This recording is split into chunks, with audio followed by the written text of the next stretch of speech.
Once in a tiny anthill, there was a hard-working ant named Andy. He loved collecting food for his ant colony and was always responsible. One day while searching for food, Andy met a mischievous boy named Jack. Jack found it funny to disturb ants and other creatures. He threw pebbles near the anthill, making Andy's fellow ants scatter in fear. Andy approached Jack and said, "Please, don't hurt my ant friends. We are just trying to survive and live peacefully." He continued his pranks, thinking it was harmless fun. But one day Jack accidentally knocked down the anthill with a big stone.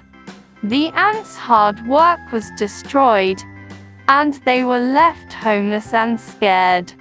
Seeing the devastation he caused, Jack felt guilty and sad. He went to Andy and said, "I didn't know my pranks could hurt you all so much. I'm sorry." Andy replied, "Even small actions can have big consequences." Feeling remorseful, Jack helped the ants rebuild their anthill and promised never to harm them again. From that day on, Jack became friends with Andy and the ants.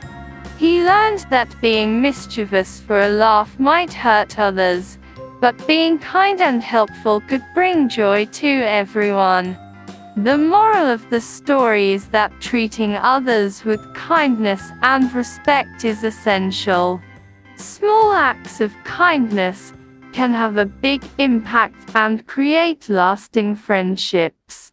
And so in the tiny anthill, Andy and Jack's friendship blossomed, teaching everyone the value of compassion and understanding.